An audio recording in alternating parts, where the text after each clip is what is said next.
मेरे इस्तीफे का सवाल ही नहीं। हम हारे नहीं बल्कि हराए गए हैं। बंगाल चुनाव परिणाम पर ममता बनर्जी का बड़ा हमला। पश्चिम बंगाल विधानसभा चुनाव के परिणाम सामने आने के बाद राज्य की कार्यवाहक मुख्यमंत्री ने चुनाव आयोग और भाजपा पर गंभीर आरोप लगाए हैं। 5 मई को मीडिया से बातचीत करते हुए ममता बनर्जी ने कहा कि उनकी पार्टी चुनाव नहीं हारी है, बल्कि उन्हें योजनाबद्ध तरीके से हराया गया है। उन्होंने साफ तौर पर कहा कि उनके इस्तीफे का कोई सवाल ही नहीं उठता और वह किसी भी कीमत पर हार स्वीकार नहीं करेंगी। ममता बनर्जी ने कहा कि भाजपा ने चुनाव आयोग की मदद से पश्चिम बंगाल में लोकतंत्र को कमजोर करने की कोशिश की है। उन्होंने आरोप लगाया कि उनकी पार्टी की लगभग 100 सीटें छीन ली गईं और करीब 90 लाख वोटों को वोटर लिस्ट से हटाया गया। ममता ने कहा कि प्रधानमंत्री और गृह मंत्री ने मिलकर पूरी रणनीति तैयार की और चुनाव आयोग का इस्तेमाल करके भाजपा को फायदा पहुंचाया।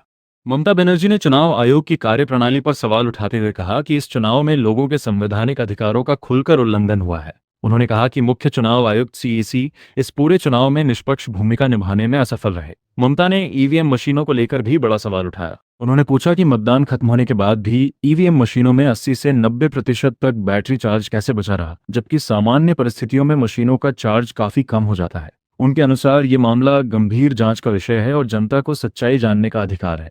उन्होंने कहा कि चुनाव से ठीक पहले राज्य में प्रशासनिक अधिकारियों के बड़े पैमाने पर तबादले किए गए। कई आईपीएस और आईएएस अधिकारियों को हटाकर ऐसे लोगों को जिम्मेदारी दी गई जो भाजपा के करीब माने जाते हैं। ममता का आरोप है कि चुनाव से पहले उनके नेताओं और कार्यकर्ताओं के घरों पर लगातार छापेमारी की गई, जिससे डर का माहौल बनाया जा सके। उन्होंने कहा कि यह चुनाव निष्पक्ष नहीं बल्कि पूरी तरह से मैनेज्ड चुनाव था। ममता बनर्जी ने कहा कि उनकी पार्टी ने पूरी सरकारी मशीनरी के खिलाफ लड़ाई लड़ी। उन्होंने आरोप लगाया कि एसआईआर प्रक्रिया के नाम पर लाखों लोगों के नाम वोटर लिस्ट से हटाए गए।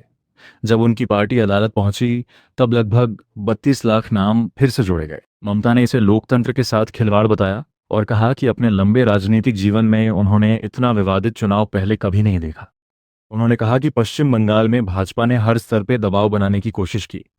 केंद्रीय एजेंसियों का इस्तेमाल किया गया, प्रशासनिक अधिकारियों पर दबाव डाला गया और केंद्रीय बलों के जरिए उनके कार्यकर्ताओं को डराया गया। ममता के अनुसार मतदान केंद्रों पर भी उनकी पार्टी के एजेंटों के साथ दुर्व्यवहार किया गया। उन्होंने आरोप लगाया कि कई जगह उनके समर्थकों को मतदान केंद्रों में जाने तक नहीं दिया गया। ममता बनर्जी ने कहा कि जब वो खुद एक मतदान केंद्र का दौरा करने पहुंची तो उन्हें अंदर जाने से रोका गया। उन्होंने आरोप लगाया कि केंद्रीय बलों और चुनाव अधिकारियों ने उनके साथ बदसलूकी की और उन्हें धक्का देकर बाहर निकाल दिया। उनके अनुसार उनके एजेंटों के साथ मारपीट भी की गई। ममता ने कहा कि यह सब लोकतंत्र के लिए बेहद खतरनाक संकेत है। चुनाव परिणाम आने के बाद विपक्षी दलों के नेताओं ने भी ममता बनर्जी से बातचीत की। उन्होंने बताया कि उन्हें फोन करके समर्थन जताया। ममता ने कहा कि इंडी गठबंधन के सभी नेता उनके साथ मजबूती से खड़े हैं और आने वाले समय में विपक्ष की एकता और ज्यादा मजबूत होगी। उन्होंने बताया कि अखिलेश यादव ने उनसे तुरंत मिलने की इच्छा जताई थी, लेकिन उन्होंने उन्हें अगले दिन आने के लिए कहा।